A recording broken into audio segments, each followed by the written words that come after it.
Hello, everyone. Thank you for joining us. My name is Daryl Urbanski, your host, as always. And today we're honored to have Graham Rawlinson, a Salesforce dynamo with over 35 years of experience in sales and sales management. For 27 years, Graham has been at the helm of Progressive Concepts, Inc., the longest serving Sandler franchise in Canada. He transforms businesses by accelerating their growth and smashing sales targets. With a past in B2B sales at General Electric and a track record of boosting sales by over 300%, even during recessions, Graham's expertise is unparalleled. Whether it's the Sandler sales methodology, executive coaching, or keynote speaking, Graham is the go-to expert. And I've asked Graham to join us here today to share his story and help us all elevate our sales game. So, Graham, thank you so much for joining us. How are you doing? I'm wonderful. I'm absolutely ecstatic to be on the show today. It's fabulous to be here, and thank you for inviting me.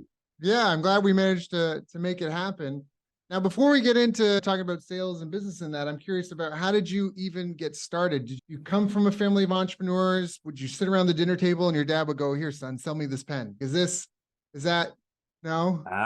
No, actually, I came from a background of you work and you get a trade and you become an engineer. I became an engineer and had no inclination about getting into sales or doing sales. But I was an engineer and project engineer for a while. And then I decided I wanted to get out of the factory life, if you wish, and get into business. And I went into business with a colleague of mine for many years. But I stumbled into the sales side by helping out one of my very good friends who was a Motorola dealership, and the cellular phone came out at that time, and it was in the early days of cellular technology. And he asked me would I help him to get this cellular phone side of his business going. So I started helping him, and I really enjoyed selling. I thought it's a great career, it's a great way to get out and meet people and enjoy yourself. So I started selling cellular phones, and at that time they were extremely expensive. I remember in the days of selling what used to be called the SS6000 was, and I'm going back 35 years ago, the SS6000 was £5,000 35 years ago just to buy the phone, and then it didn't include activation. So that was quite interesting. But I ended up doing that and selling to General Electric company and the managing director of one of the facilities. And the next day they came on the phone and said, "Hey, our managing director really enjoyed your interaction yesterday. Would you come and work for us?" So that sort of like got me into sales full time at that point. Got it. So it was just like all sunshine and rainbows from there and on. Like he hired you, and you're like you're the prodigal child, and you're like or did you have some mistakes and make? What was your learning curve like? It was quite significant because the interesting point was I was a mechanical engineer joining an electrical company to sell electrical products. But basically, it turned into a wonderful opportunity for me because it went through. I stayed with them for basically 12 years in sales at the junior level, but every 18 months I got promoted to sales manager, national sales manager, to business development manager, to general manager. So it all went through that. And that was really as a result of the ability to produce results, I think. If you can produce results for the company identifies you as a key individual within the organization. And that helped me get right the way up the ladder fairly quickly. Yeah, 100%. Now, why do you think you were able to produce results and others weren't?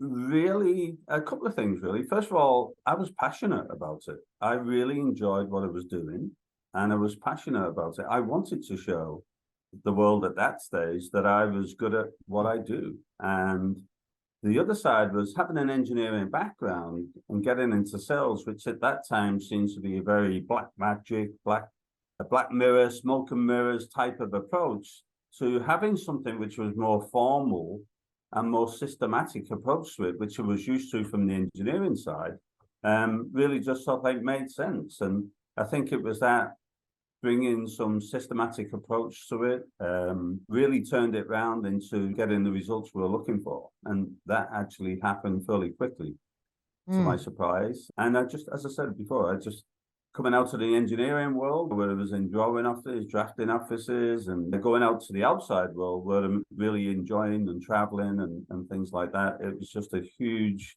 improvement in work style, which was really enjoyable for me. As I said, it was enjoyable because it was enjoyable. I was passionate about it. And as a result of that, we were able to get the results.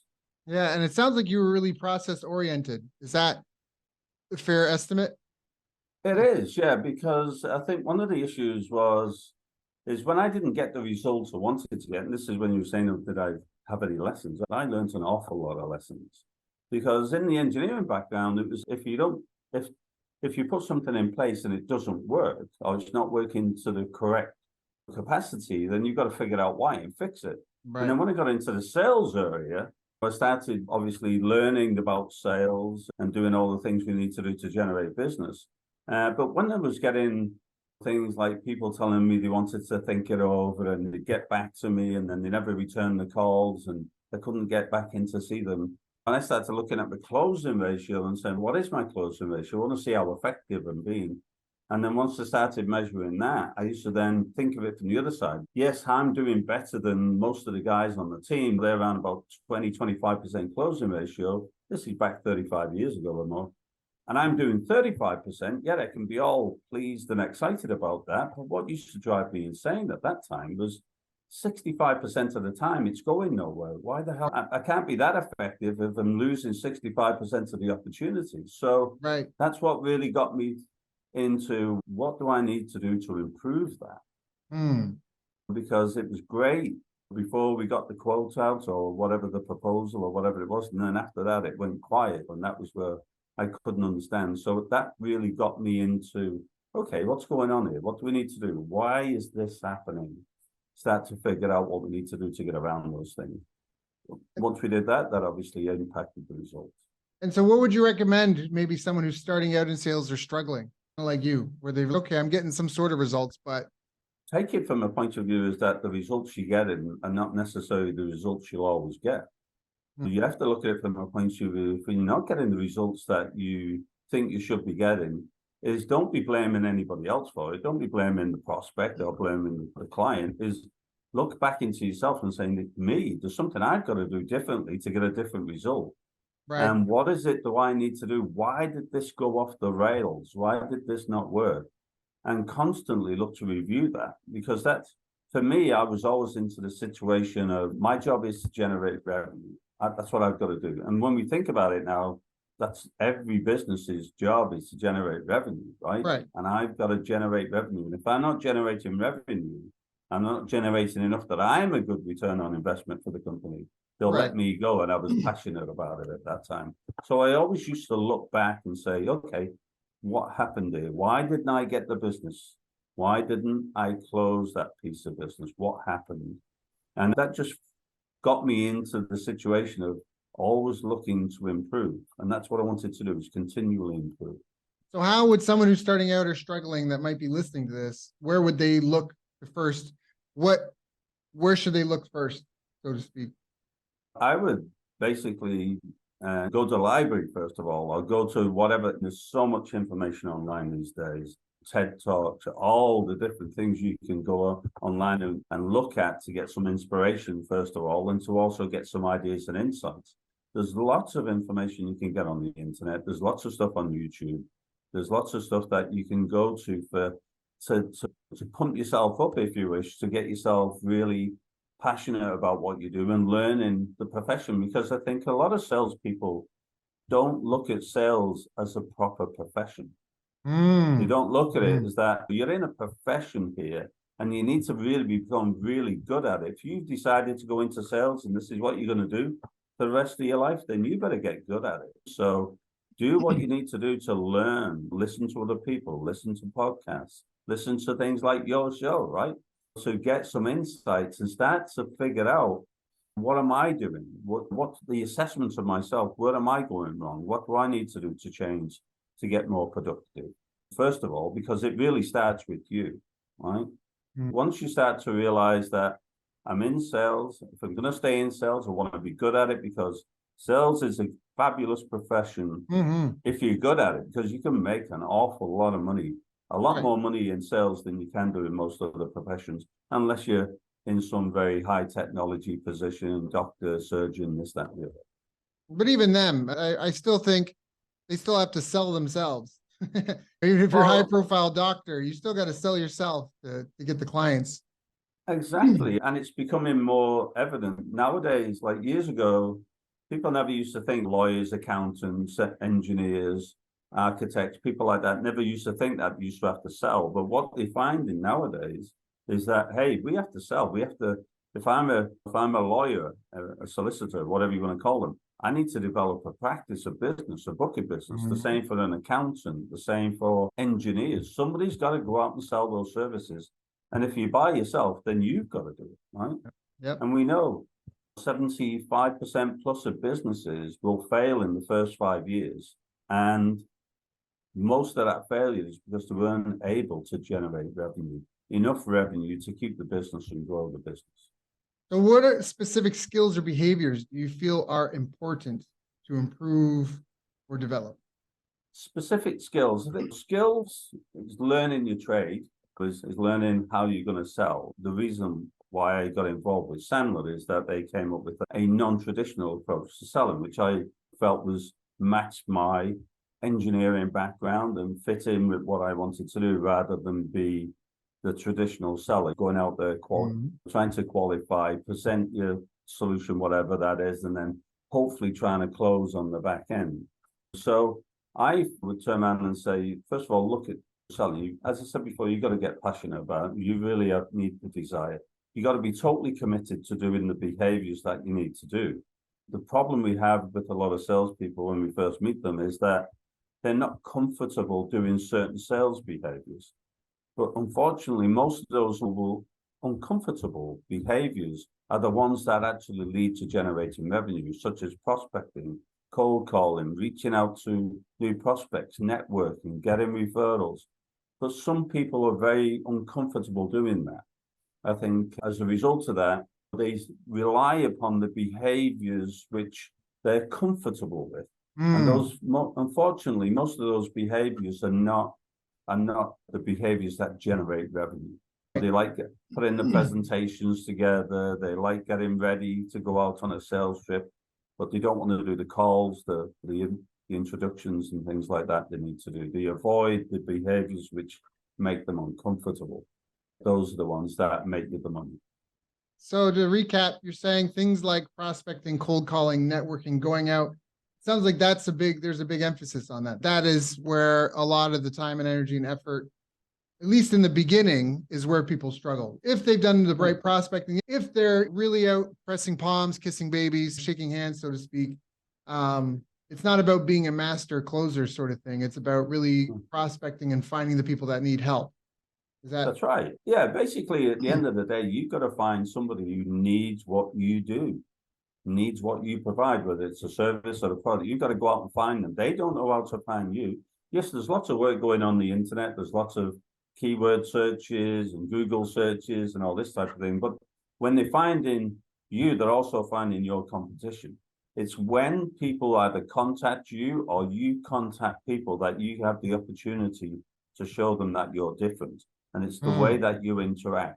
But yes, it's making contact with people and potential prospects. Ideally, what's the ideal prospect look like for your business? How are you going to get towards that ideal prospect? And making contact with that prospect in the best possible way that gives you that meeting that you're looking for. I love that. I love that. Meeting them in the best possible way. So it's not about just, hey, want to buy my stuff? Hey, want to buy my stuff? Hey, want to buy my stuff? It's meeting them in the best possible way. I think that's a really articulate way of putting it. Yeah. I don't know if I mentioned this or not, but in 2020, I spent a significant sum of money hiring 10 assistants to help me go through all the academic literature. Everybody was arguing about the science of this, the science of that. And the man who raised me worked in applied physics and geology, hard sciences. And so I've helped some clients make $1 million here. I've helped some clients make 100,000 there. But I've also had one client, we had an extra $1 million to her bottom line and the IRS almost took her out. And so her accounting system that worked really well when she was around $1 million failed her when she was over 2 million. And so what I learned is that sales alone doesn't guarantee success. And that was a big shock for me. So 2020, everyone's arguing about the science. And I thought, what does the science have to say about business success? So I had these researchers help me go through all the academic literature we get our hands on, right? 50, 100 years, hundreds and thousands of studies. For from all over the world, Indonesia, Saudi Arabia, Australia, Canada, US, UK, all these places. And we found 8 critical success factors: self-efficacy, market intelligence, strategic planning, marketing strategy, sales strategy and skills, money management, business operations, and business intelligence. And these are the big umbrella categories. And we drilled into each of them, like what makes success in all of these factors. And something that I was really surprised by, and it overlaps with marketing strategy and sales. One of the things, and of course, there's a lot of things, but just speaking to what prospecting you're talking about, it was intense advertising and networking. The keyword being intense, where most people are like, oh, I have to call 5 people today. No, you need to call 50 people. You need to call 200 people. You need to call 500 people. You need to get a friend to help you call 500 people because it's about intense activity, but in a palatable way. It's not, and I just love that you brought that up. Can you illustrate a good way to show up versus a bad way to show up? I feel like I gave a good example. Hi, I want to buy my stuff. That's a bad example. Can you give an example of a good way to show up? The good way to basically, we say to people, we have a number of few rules that we try to help people understand them and keep the head on straight when they're in front of prospects. And the first rule is people love to buy, they hate being sold. So if you can turn around and be able to help people buy from you rather than trying to sell them something. And the best way of doing that is really find out what they need and what they're looking for. Why did they even invite you in to see them? Why did they let you get through the door? Right? So if you're targeting your ideal prospect, the size, the industry, type of problems and situations that you can help them with, and if they're not using your products or services, these are the likely issues that they're going to be running into and challenges as a result of that. And then going in with having a meeting to find out, are any of these issues that you're trying to overcome, by asking them a lot of sincere questions and really care about trying to help people get a result what they're trying to get in their business. Most people understand that whatever products or services they have has a benefit and it's going to do something, but they don't really know that from a point of view as well, from this person, why do they need to buy my services? What is it that they are hoping it's going to be able to do for them in return? And making sure that I'm matching my products and services with what they're really looking for.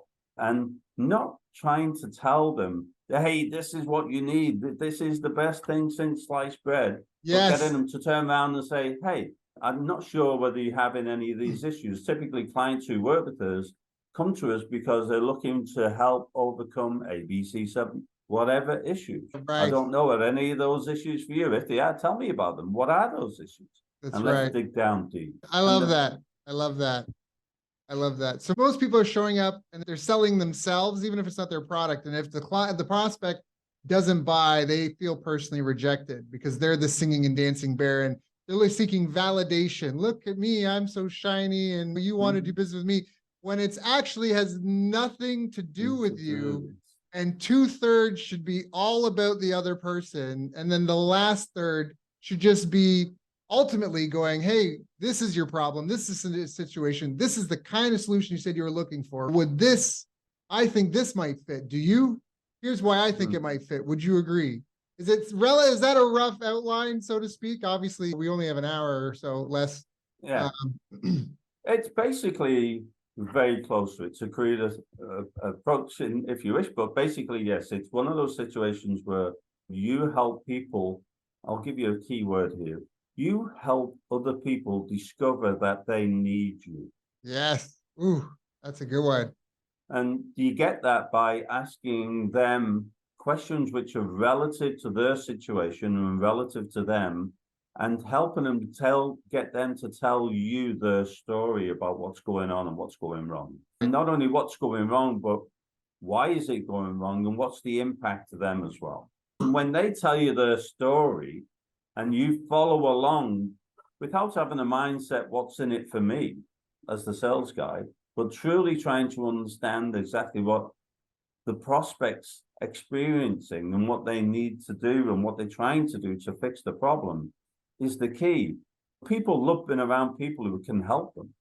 If a prospect can see that you're the person who's here to sincerely help them solve their problem versus trying to sell them something, they will love you for it. I love that. What do you feel holds a lot of, like, when you have to train people, or when you go into a company and you trying to turn things around for them, what do you feel often holds them back?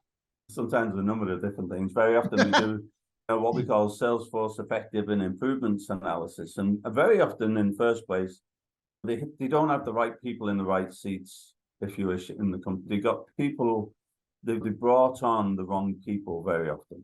Typically, what we find in our statistical data when we're helping clients is that 75% of sales hires are actually incorrect. Yes. So that means 3 out of 4 people you hired are probably not the right people. And they're not going to be able and capable of doing the things that you need them to do in order to be successful in your business. So that's one thing. It goes back to the old Jim Collins book, which is still good today. It was From Good to Great. How do we turn a good company into a great company? And it's a little bit, probably 10 years old now, but the fundamentals of the book are still very valid today. It talks about the leadership. Very often we find, for instance, the sales leader isn't the right sales leader and don't know how to drive sales and how to get the most out of the people. So that then knocks on to the sales team, and very often the sales leader who's done the hiring of the sales team hasn't done a good job of bringing the right people who are not as good as him, because they don't want to be threatened by that person. So as a result, you have a mediocre sales team. And that's what happens. So as Jim Collins says, the who before the what. Make sure you've got the right people in the team. Make sure you've got the right sales leader. And if you have, then you're going to have a more effective sales team overall. But in general, we see that most of the teams that we assess, very often a large proportion of the team are not able to do what they need to do to be successful in that business. 100%. I agree with that wholeheartedly. I had a recent experience myself. So our research, like I talked about, one of the categories was sales strategy and skills. And we found that for us, personality dimensions were assertiveness, emotional stability, likability, will to achieve, and openness to experience. And so even just yesterday, I actually had to let somebody go on this one team I'm helping get up and running, because they just are not emotionally stable.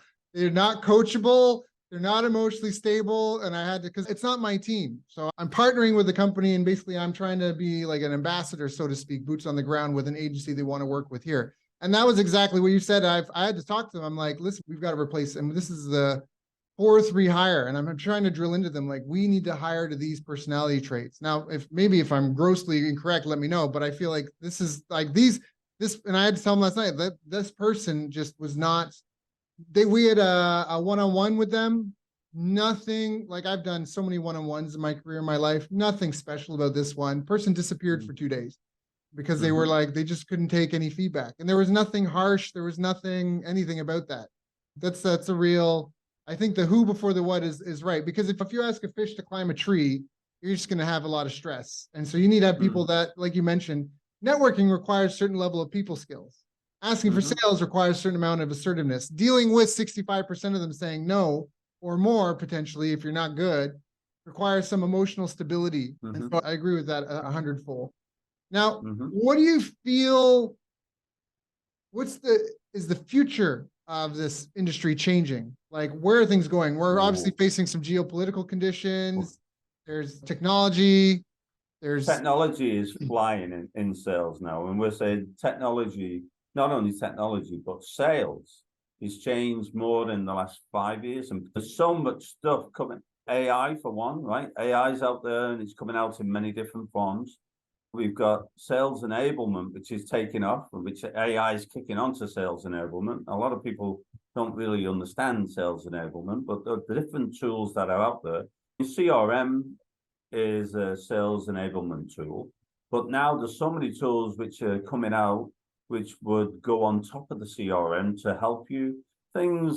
Examples where, people record all your phone calls. When you're making outbound calls, you record all the phone calls. They record those phone calls, then are done by AI. They turn into a transcript. AI then goes back through the transcript, and then it comes back and tells you, how much time you were spending talking, how much time you engaged the prospect. Did you get the key points across? Did you not get the key points across? Did the prospect sound engaged? Did they sound bored? Did they sound, there's so much coming out at the moment on sales enablement in trying to improve things, different types of tools that are available to you to do that. Gong, there's, Gong's good.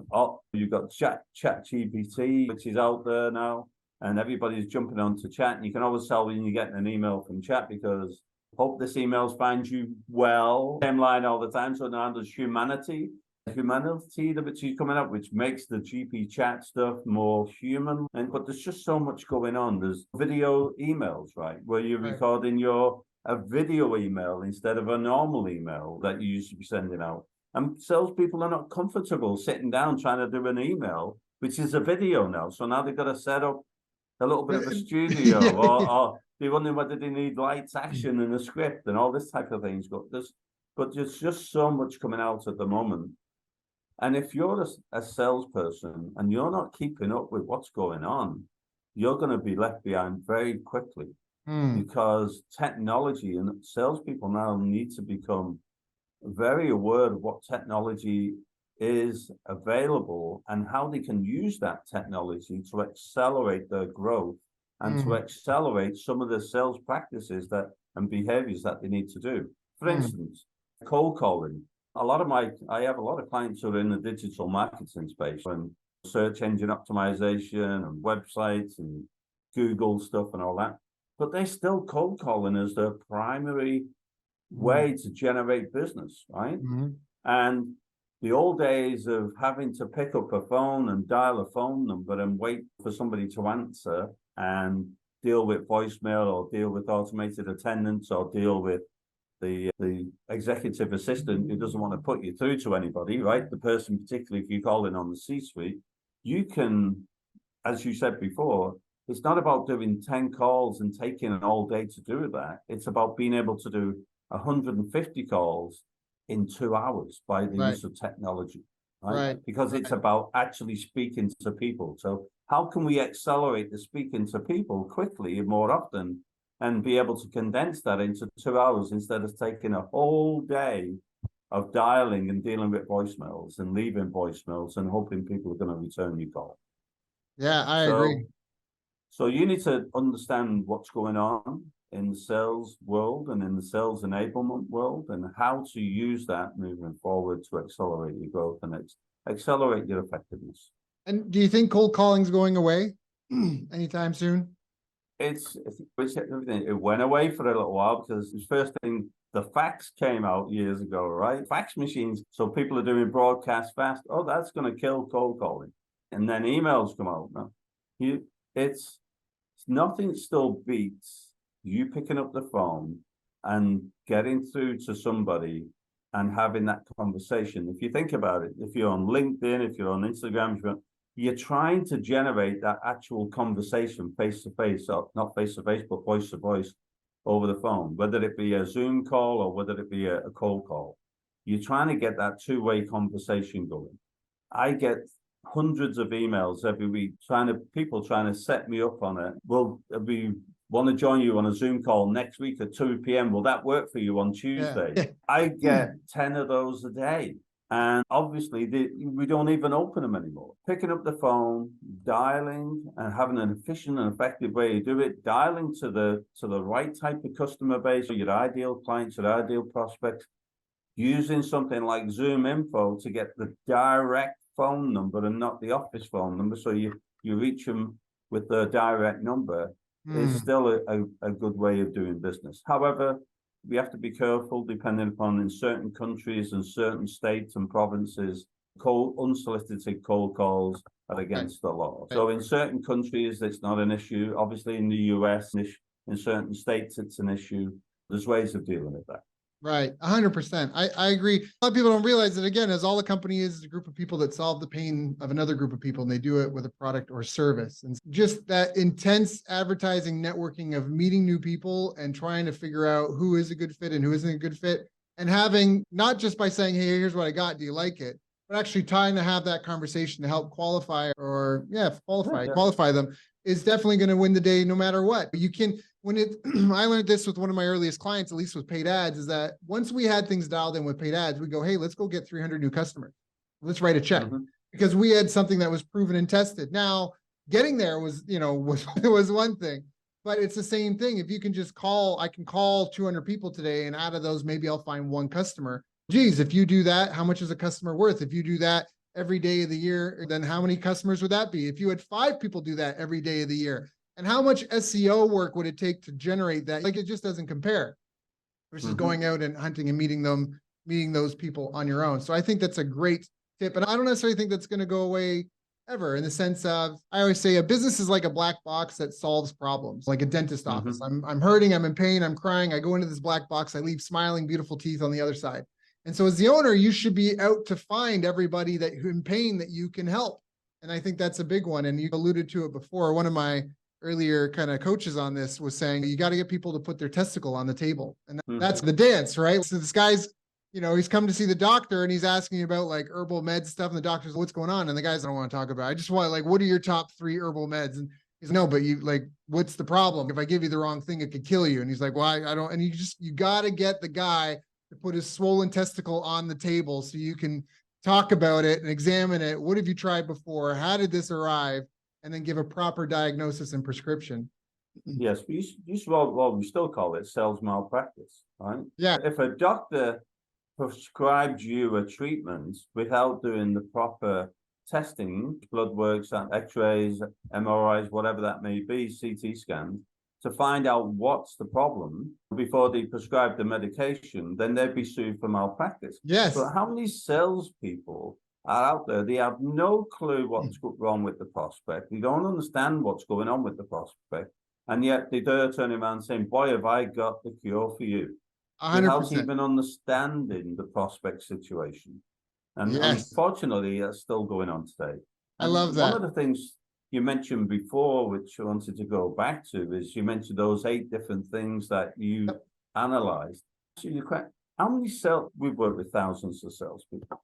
So all these salespeople get the sales target for the year, right? Whether it's calendar year or fiscal year and stuff like that. And they all get the sales target. But you ask a salesperson, what is your sales plan? Your written sales plan to achieve your target next year. And what does it contain? I will guarantee you that 90% of salespeople have never written themselves a sales plan to achieve their target. I love that. Yeah, just that clarity, right? Yeah. You think if you go on Google and write sales plan, all you're going to get is a whole list of spreadsheets with numbers on. If you turn around and say, you give this salesperson a $2 million target to achieve next year, how is he going to do it? Or how is she going to do it? What is it going to take? How much is going to come from existing accounts? How much is going to come from new accounts? How many new accounts? All of those things, analyzing the territory, understanding the fiscal requirements of the actual target, how much is existing, how much is new, how many existing accounts can I grow to a certain extent, how many new accounts do we need to get in to supplement, how much is business is going to come in next year as a result of my existing customers. Nobody, I tell you now, nobody, I don't think I've come across, out of all the thousands, I've come across less than 10% of salespeople.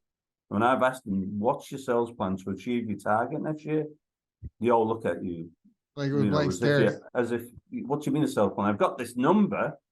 Yeah, but how are you going to sell $2 million? How are you going to hit it? And it's a bit like the businesses, right? If you started a business when you didn't have a business plan, then that's not going to help you too much, right? 100%. Yeah, measure twice, cut once. And I think that's and some people, if you have roof and ramen covered, meaning you've got your rent paid and you've got like hot noodles so you don't starve to death, at this point, you really want to start focusing on being excellent at everything that you do. You get out of that scarcity mindset. Because like you said, the plan and knowing how you're going to get there it can save so much time. But even when we talk about the prescription without diagnosis is malpractice. To prescribe something without diagnosing it. And this is malpractice for them and malpractice for you and your sales team as well. If it's for yourself, if you're the rep, or if you have a team, whatever it is, you not only need to know that you can help the client, but you want to prescribe that they'll actually might do business with you. Otherwise, you should just thank them and move on, right? There's the 2 sides of that. It's not only just a lot of what we've talked, and I'm just saying this for the listeners, a lot of what we've talked about already is talking about, oh, you have to get the client to put their problem in front. You have to make sure that they actually need what you sell, but you also have to acknowledge that you have value too, and don't be over eager for the sale, in the sense of you have to make sure that part of this prospecting qualification process is, are they actually in a position and ready, willing, and able to do the deal? If not, I don't need to spend a whole bunch of time pitching all this stuff. I need to just let them know, give them a tip, move on my way, and find people that are ready. And I think that it's almost like what you said before, and it comes down percentages. How many people do I have to contact? How many people are out of those might be actually interested, qualified? How many of them are just marketing qualified? How many are sales qualified? Now that I'm down here, how many of these are ready to have me present to them now? And then you go, and if anybody just noticed, if they don't have the video, that's 4 tiers, layers. And most people, they just show up, they're like, hi, I want to buy my thing. Hi, I want to buy my thing. Right? The thing is, and you mentioned that though, if I ask a salesperson typically, what is your closing ratio? Again, I get a bit of a deer in headlights stir. What do you mean? What's your closing ratio? How often do you close? And what is your closing ratio? And when you don't know, and this is for your viewers as well, if you don't understand your closing ratio, then you have no clue what you need to do to generate the business to hit your target this year. Because you don't know, it becomes the multiplier. When you turn around and say, how many, first of all, let's say you're a new business just starting off, and I want to generate $1 million, €1 million, or whatever it is this year. Okay, so what's an average client worth to you? Is it 10 million? Is it 10,000 euros? So if you need if an average client's worth 10,000 euros or $10,000, then I need 100 clients to generate 1 million. So what does it take to generate 100 clients? What behavior does it take? How many calls? How many face-to-face meetings? How many qualified? How many? You need to work it back, because if you don't know what your qualification or your closing ratio is, then you don't know what the multiplier is, and you don't know where you stand. And that's when it ends up with salespeople doing a lot of sales activity, but they don't know whether it's enough. And you don't know what bottleneck to fix. That's right. So they don't know whether they're doing enough, and they wait till the last quarter of the year, and now we're going to try and do the hockey stick approach. We're going to try to do a half-hour target in the last 3 months of the year. And we're going to squeeze and stress out all the reps in the meantime, because that's how we're going to get them to produce more. Just blind stress. Let's go. That's right. It's true. But if they thought about it up front, and they started to think about, what is my closing ratio? How effective am I? Then they start to realize it's all about effectiveness, and it's not about just doing crazy behavior. So however effective am I doing this behavior? What behaviors are the most effective? What are the top 5 behaviors that I do from a sales behavior point of view that generate revenue, right? What are those top 5 behaviors that I do? Whether it's cold call, whether it's networking, whether it's contacting people through LinkedIn and inbox messages, or whatever it is for them. What are the top 5 things you do as a salesperson or as a new business owner? What are the top 5 things you do that generate revenue in your business? And focus on them during the time of the day that you can be contacting and interacting with your potential marketplace. Yeah, Graham, this is such great advice. I've got a couple pages of notes. I'm sure the audience does as well. If not, they may want to re-listen to this interview, make sure they get all the gold out of it. I do want to be respectful of your time. Is there anything I haven't asked you that I should have asked you? That's hard to say, because we've covered so much ground today. I would, first of all, as a business owner, I think there's some things you need to, first of all, expect more from your sales team. If you have a sales team working for you, don't think that the results that you're getting today are the results that you're only going to get. And don't limit yourself to thinking that if I wanted to get 30%, 40%, 50% growth next year, that's impossible, right? It is possible. But making sure and do something to find out, do you have the right people on your team, and are they capable of doing what you want them to do? Those things that we help people with. But also raise your expectations. I've found, you mentioned the thing about money in that before. Like, what I'm starting to see today is becoming I think it's starting to become a bit of a bad thing for salespeople. Salespeople, I think, particularly in the B2C, where you're dealing with customers, business to consumer, salespeople are now starting to stop and think they've done their sales job when they send out the quotation. Yeah, no, you got to People supervise the are, sale. What is people are that? not salespeople are not closing anymore. They send out the quotes and then leave it for them to contact you back if you want. That's crazy. That is so crazy. And the reason, maybe some of the reason why is that is because salespeople are becoming less money motivated. And that's going back to the reason why they're becoming less money motivated is because now they're relying upon a better salary. And as a result, a lot Mm, of people are not on the commission mm, or they're on a small bonus. So it doesn't really impact the day-to-day living. Like you said before, they can pay the mortgage, they can pay for their holidays, they can pay for the food on the table, and they're satisfied with that. So why do we need to go out and earn an extra 10, 20, 30, $40,000? Because right. I'm happy with what I'm earning today. So salespeople are becoming very complacent about money. They're not becoming as money motivated as they used to be when they were more Mm, commission based, and they're becoming very satisfied with their income. And as a result, they think they're doing the job by sending out quotations and not even following up anymore. yep. Yeah. Yeah. Yeah. I would hope that COVID taught everyone a lesson in the sense that you need to, who knows what tomorrow will bring. And just instead of feeling maybe perhaps that you have to kill yourself 18 hours a day, dedicate every day. We talked about process. These are my hours every day that I dedicate to just maximizing my life in these areas. And every day I'm going to show up, and it doesn't matter how good things are or are not.